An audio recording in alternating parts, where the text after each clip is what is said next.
आदिवासी समाज के लोगों ने अपनी पहचान बनाए रखने और ब्राह्मणवादी आरएसएस के हिंदू राष्ट्र के एजेंडे के खिलाफ यह ऐलान कर दिया है कि वह 2021 की जनगणना में कोई और धर्म पे टिक नहीं करेंगे। वह अपना धर्म आदिवासी धर्म या सरना धर्म ही बताएंगे।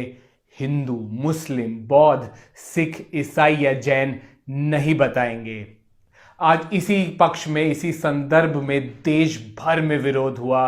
काफ़ी सारे राज्यों में विरोध हुआ है, जैसे कि तेलंगाना, राजस्थान, बिहार, मध्य प्रदेश, झारखंड, महाराष्ट्र, उत्तर प्रदेश, बंगाल, छत्तीसगढ़ और मेघालय में भी, और दिल्ली के जंतर मंतर पर तो हुआ ही है। तो दिल्ली की ग्राउंड रिपोर्ट हम आपको बाद में दिखाएंगे, पहले आपको इस मुद्दे के बारे में थोड़ा डिटेल्स बता दें। तो जैसे कि जनगणना का प्रपत्र होता है, फॉर्म होता है, उसमें एक अन्य का कॉलम होता है इन 6 रिलीजियंस के साथ, चाहे हिंदू, मुस्लिम, सिख, ईसाई, बौद्ध, जैन, ये 6 रिलीजन, और 7वां होता है अन्य। अभी तक आदिवासी समुदाय के लोग अन्य में या हिंदू में ही ज़्यादातर टिक करते आए हैं, या उन्हें वहीं आता है उनका नाम। पर अब उनकी जो ये सदियों पहली, सदियों कहीं या दशकों पुरानी डिमांड थी, उस पर अब वह प्रतिरोध कर रहे हैं और इतना तक कह रहे हैं, अगर हमें आदिवासी नाम का या सरना धर्म नाम का कॉलम अलग से नहीं रखेगी अगले साल जनगणना में, तो वह उसे बॉयकॉट तक कर सकते हैं। ये ऐसा क्यों है? ये बहुत ही बड़ा मुद्दा है मेरे ख्याल से। जितना बड़ा मुद्दा अगर जाति जनगणना का है दलित बहुजन समाज के लिए, आदिवासी समाज के लिए भी ये जनगणना में बहुत ही महत्वपूर्ण मुद्दा है, उनकी पहचान, अपनी पहचान उनके लिए बनाए रखने के लिए।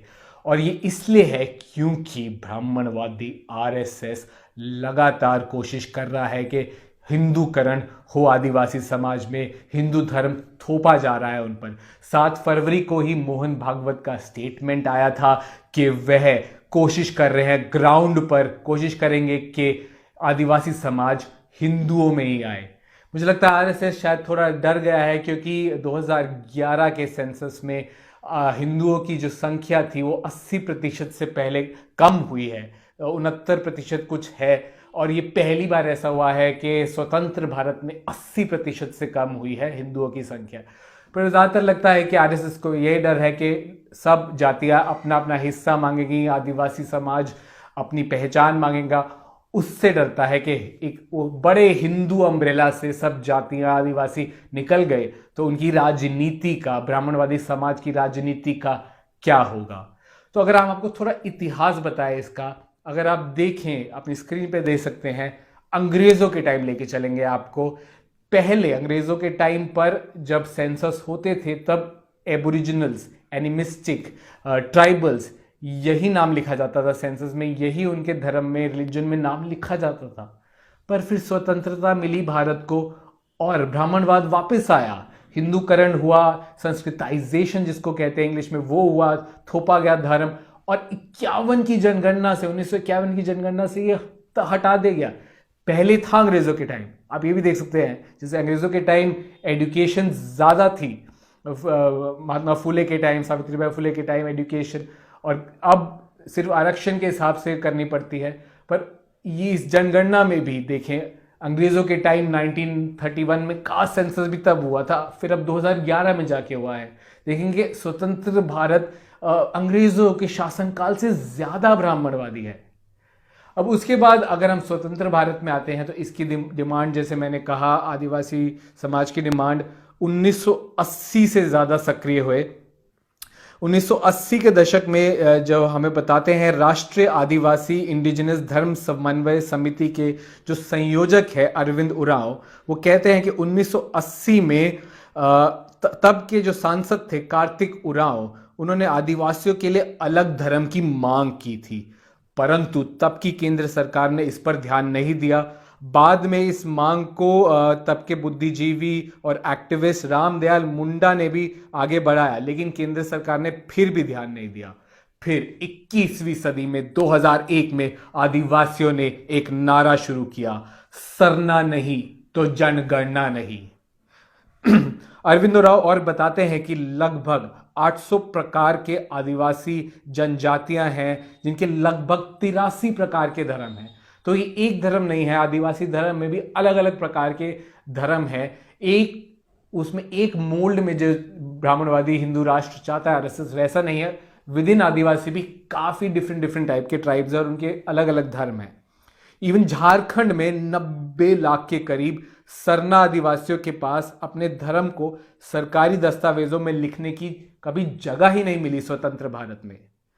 तो ये जो जनगणना के बाद में थोड़ा बता दे, ये 2020 में ही एक्चुअली अप्रैल से शुरू हो जाएगी, सितंबर 31 तक चलेगी। मकान सूचीकरण और मकान गणना इसी साल हो जाएगी और अगले साल फरवरी में बाकी जनगणना होगी।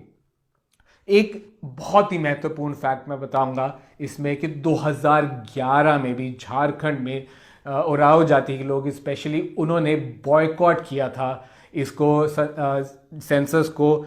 42 लाख लोगों ने झारखंड में और देश भर के 6 करोड़ लोगों ने बॉयकॉट ऐसे किया था कि हिंदू में नहीं लिखा था, अपना नाम अन्य में, अन्य कॉलम को टिक किया था। सबसे 6 करोड़ से ज्यादा लोग। यहीं पे आरएसएस अब थोड़ा डर रहा है इस बात से। अब मुझे लगता है इसको भी राष्ट्रीय मुद्दा बनाने की जरूरत है। जितना ही महत्वपूर्ण राष्ट्रीय मुद्दा आरक्षण है या जाति जनगणना है, उतना ही महत्वपूर्ण ये मुद्दा है, क्योंकि करोड़ों में संख्या है जातियों की, चाहे वो अभी माइनॉरिटी हो पूरे अगर देश का देखे, पर ये एक बड़ी संख्या है, बड़ी पहचान है उनके धर्म की, उनके कल्चर की, जो प्रकृति से जुड़ाव से भरा कल्चर है उनका, ये बड़ी मांग है उनकी। तो मुझे लगता है इसका मुद्दा भी हमें उठाना चाहिए। तो ज़्यादा से ज़्यादा आप शेयर करिए, साझा करिए ये मुद्दा, क्योंकि आप देखेंगे गोदी मीडिया, मुख्य धारा की मीडिया या इवन जो प्रोग्रेसिव अपने आप को मीडिया कहता है, वो भी इस इशू पे कुछ ज़्यादा नहीं बोला। इवन इलेक्शन टाइम भी जब झारखंड का हो रहा था हमने ये मुद्दा नहीं देखा। आज भी देश भर में इतना बड़ा प्रोटेस्ट हुआ, इतना बड़ा विरोध प्रदर्शन हुए, फिर भी किसी भी गोदी मीडिया हो या प्रोग्रेसिव कोई भी सवर्णों का मीडिया ये मुद्दा नहीं उठा रहा। तो हमें इसका ये मुद्दा ज़रूर उठाना है। तो इस वीडियो को ज़्यादा से ज़्यादा शेयर करें आप। तो अब हम दिखाएंगे आपको, हमने आज जंतर मंतर पर दिल्ली यूनिवर्सिटी की प्रोफेसर, असिस्टेंट प्रोफेसर नितिशा जाल्जो से बात की, इस मुद्दे को थोड़ा और जाना, इस मुद्दे के और गहराई में गए और हमने जाना कि क्या हम जाने के एक्चुअली ट्राइबल कल्चर जो है वो कैसा होता है और वो क्यों आदिवासियों का जो कल्चर है, धर्म है, वो एक ब्राह्मणवादी हिंदू धर्म से अलग कैसे है और वो क्यों इसे पहचान रखना चाहते हैं इसकी अलग। पहली बात तो मैं ये बताना चाहूँगी, यहाँ पे देश भर के आदिवासी जुड़े हैं, अलग अलग अपने समुदायों को रिप्रेजेंट करते हैं और यही जो आइडेंटिटी है ये स्वतंत्रता के बाद से हम लोगों से छीन ली गई है। आप सेंसस का इतिहास उठा के देखिए, जो पहला इतिहास आपको 1871 में सेंसस दिख रहा है, उस सेंसस में आपको नाम दिया गया है। आदिवासी की जो धार्मिक पहचान थी, आपके पास देखिएगा नाम है एबोरिजिनल ट्राइब्स 1871 में, 81 में आप एबोरिजिनल बोल रहे हैं, 91 में एनिमिस्टिक से लेकर के animistic, primitive animistic, tribal religion 1931 तक आते हैं। 41 में ट्राइब का नाम आ जाता है और 51 में जैसे ही भारत आज़ाद होता है हमसे हमारी धार्मिक पहचान छीन ली जाती है। तो बिल्कुल ट्राइब नाम ही हटा दिया जाता है। या जो आदिवासी जो धर्म के नाम पे हम आइडेंटिफाई होते थे, एक मिला लेने की प्रक्रिया, संस्कृताइजेशन में हम लोगों को बिल्कुल समाहित कर लेने की प्रक्रिया ये बिल्कुल जारी है। और जो मोहन भागवत का 7 फरवरी का स्टेटमेंट है, जो बहुत ही वाहियात है और बहुत ही डरावना है, हम लोगों को सचेत होकर के एकजुट होकर लड़ने की जरूरत है। जहाँ पे वो कह रहे हैं कि मतलब हिंदू को आदिवासी का कॉलम में हम लोग नाम लिखवाएंगे जनगणना में, इसके लिए हम अभियान चलाएंगे।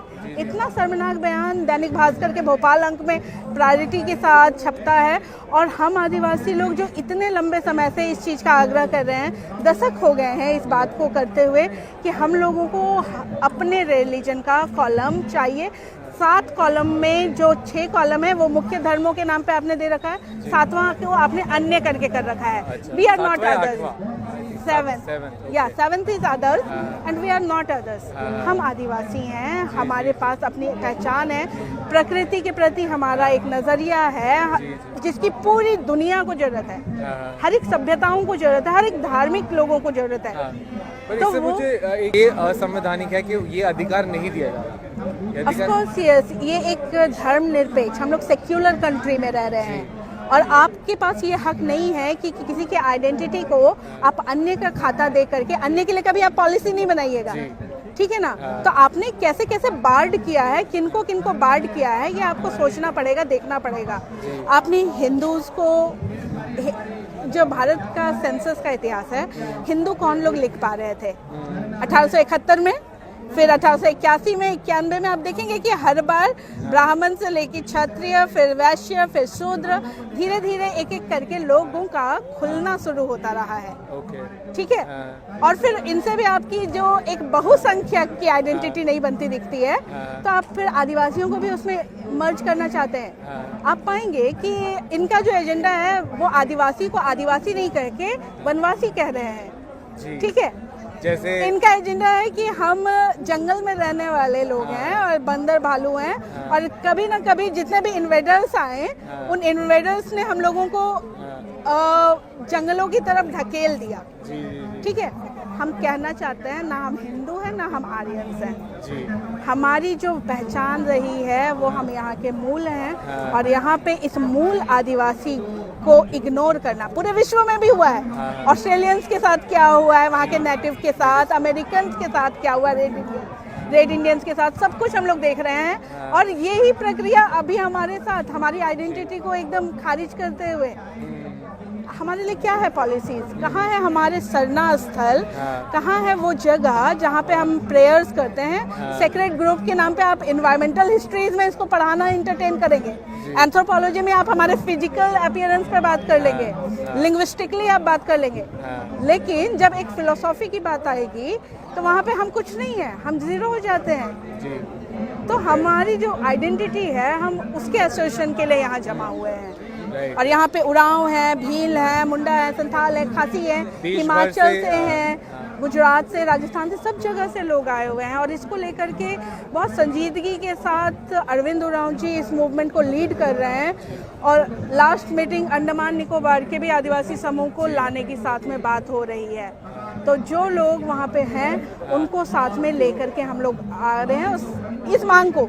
अगर नहीं मिलता है कॉलम तो सेंसस नहीं होगा, आदिवासियों के बीच तो सेंसस नहीं होगा। तो आप बॉयकॉट सेंसस हो ये लास्ट ईयर का भी बॉयकॉट झारखंड में हुआ है, लेकिन इसका कोई मेंशन अच्छा नहीं है, जो किया गया 11 का है। था, या वो बॉयकॉट हुआ था। बॉयकॉट हुआ था हम अच्छा। आदिवासियों के द्वारा, जिसको कि कहीं भी सेंसस के दौरान में नहीं लिखाया गया। जो 26% का डाटा आया है वो किस आधार पर आया है, वो गवर्नमेंट आंसर तो करे। इसके लिए आप क्या न्यायपालिका में जा सकते हैं, जाने की सोच रहे हैं न्यायपालिका में जाने की? हमारा सिस्टम से विश्वास उठ गया है। सिस्टम में जिस तरीके से कितने कितने जजेस की बेंचेस बैठाई जाती हैं और सडनली कुछ ला के रख दिया जाता है, और किसी भी स्टेटमेंट को खारिज करते उनको समय नहीं रहता। इन्होंने सबसे पहले तो आघात ही यही किया है कि एक डेमोक्रेटिक इंस्टीट्यूशंस जितने हो सकते थे, हमारी कार्यपालिका, हमारी न्यायपालिका, हमारी राज व्यवस्थाएं, इन सभी जगहों पे तो इन लोगों ने हम लोगों अपने लोगों को बैठा दिया है, जिनके पास एक नजरिया है कि इनको तो देखना नहीं है, इनको तो सुनना नहीं है, इनको तो खत्म करना है। एक गवर्नमेंट कभी माओवादी कह के खत्म कर रही होती है,